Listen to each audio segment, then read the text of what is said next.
Hi everyone, my name is Amber, welcome back to my channel. Today I'm going to be reviewing Winter's Orbit by Everina Maxwell. So this is a science fiction book, more of a space opera I think. I'm not really sure what the distinction is if I'm honest. It's set on a different planet. There are two male characters who are set up into an arranged marriage. Their names are Keem and Jainan, I think is how you pronounce them. With sci-fi you don't ever really know. Jainan used to be married to Keem's cousin, but Keem's cousin was killed. And so the two main characters have to get together in a political marriage in order to create a stronger alliance between the two planets or governments. I'm not really sure what the distinction is. This synopsis is going really well. So this book is basically about the two guys getting to know one another, coping with this news that they suddenly have to marry one another, and also looking into Prince Tam's death, because it all seems a bit dodgy and there's definitely something weird going on. I thought that I was going to really enjoy this book and I was right. I loved it so much. I was a bit surprised at just how captivating it was and how much I loved these two characters. So over the years I have realised that I am more of a character reader than a plot reader. Of course I want a strong character arc and a strong plot, but it really helps if the characters are incredibly well developed, because it's very important to me. I can deal with a kind of slower plot like this one is if the characters are brilliant, and they are in this book. I loved reading about Keem and Jainan getting to know one another, entering into this political marriage and trying to figure out how to navigate it, because that's mainly what this book is about. Of course there is the mystery plot of what happened to the other guy, and also why Jainan, the widower, is a little bit off, because even though you do get his point of view, there's definitely something wrong there and you don't really know what it is. Something has happened to him in the past, we think, that may be affecting how he treats others, how he views himself, and slowly unravelling all of that to do with the characters and the mystery of the plot was brilliant. And I think the author, Everina Maxwell, did a fantastic job with it. You kind of got a little bit of a slow burn, which I really like, even though the two characters are married or about to be married right at the start of the book. I don't love insta-love, and this book wasn't insta-love at all. It was just really cute and wholesome in some places. Reading things from both of the guys' point of view was really fun because they saw different situations differently and they both had reasons for acting the way that they did, but the other one may not know that. So seeing their relationship progress throughout the book was fantastic. I loved reading about them together. I loved reading about them talking to other characters as well, because their interactions with other characters also had a lot to do with their own relationship, if that makes any sense. As for the mystery aspect, I really enjoyed that. I loved that it was included in here. I really liked that the two characters working together to investigate this mystery, what happened to Prince Tam and what kind of dodgy things were going on within the Empire. I do really like it when characters in books play sort of amateur sleuths. I think it's a lot of fun because I myself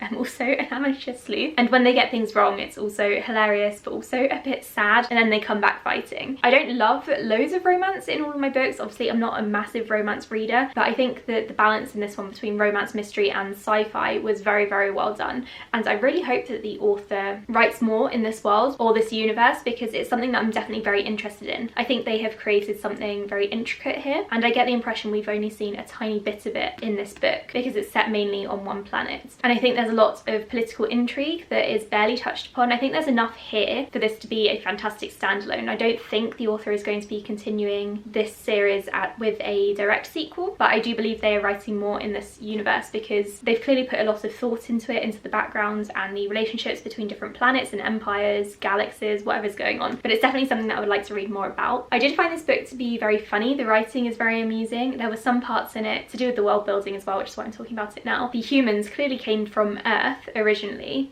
like way back, and now they have been on different planets in different galaxies for so long that they've forgotten their roots, and it's kind of like linguistics and how reading about how linguistics evolve over time, except in a futuristic sci-fi style. So for example, on Prince Keem's world there's a creature that they call a bear. Jainan is like, that's not a bear, that's like a giant looking thing with 8 legs, and Keem's like, well, what bear's like where you come from? And it's little things like that I found very amusing. Like they used words for things that clearly came from our planet, our Earth, but they've used the same words for other things on their own planets and kind of adapted them, and the language has evolved or not evolved in some cases, and I just found it really interesting. And as someone who is into languages and the history of language, I found that to be really intriguing, and it was one of my favourite parts of the book, which is why I want to read more about this universe, about how humans came from Earth maybe, and what led them to this galaxy. Another part of the world building that I found very interesting was the idea of gender identity. I think it was on Jainan's planet it that gender is represented or communicated with the way that people dress. I can't remember the specifics, but it was something like an earring or something, and if you wore this earring then that represents a certain gender. I thought that was a very clever way of doing it, very interesting, probably something that humans would do far into the future. And I also loved that it was kind of effortless that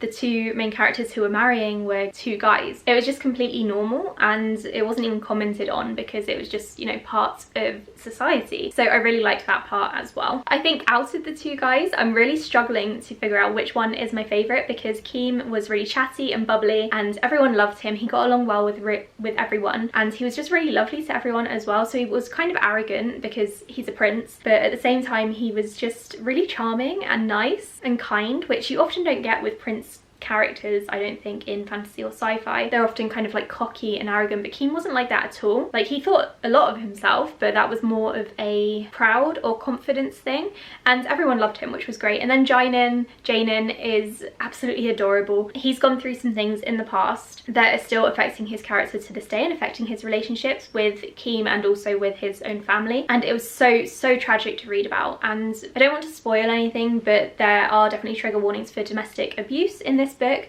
and because I am quite familiar with domestic abuse, I don't really know how to put that across without going into detail. It's something that I picked up on really early on, and it was done quite subtly in that I think it was meant to be a little bit of a twist, but I don't necessarily agree that it should have been a twist. I think it should have been just kind of out there. You could tell that Jainan has been through a lot of stuff, including perhaps abuse, and like I said, it was something I picked up on straight away, and that made me feel a lot for Jainan right at the beginning, because I knew that he had gone through something similar. I didn't know details, of course, because the author was keeping those quiet until towards the end, but I could relate to Jainan so much. It made me really connect to his character and want to look after him, and I was hoping that Keem would look after him because he deserves to be looked after. So overall, I gave this book 4 stars. I loved it. I can't wait to see what the author comes out with next. I don't know if they're planning on releasing anything soon, maybe this year. I think that would be really cool, but as far as I'm aware, nothing has been announced as of the time that I'm recording this. I would love to read more sets in this universe, galaxy, planets. I think it's really interesting. The author has introduced me to some really interesting concepts here. The world building was absolutely fantastic, so I can't wait to see what they come out with next. I would recommend reading this book if you're into Becky Chambers, sci-fi,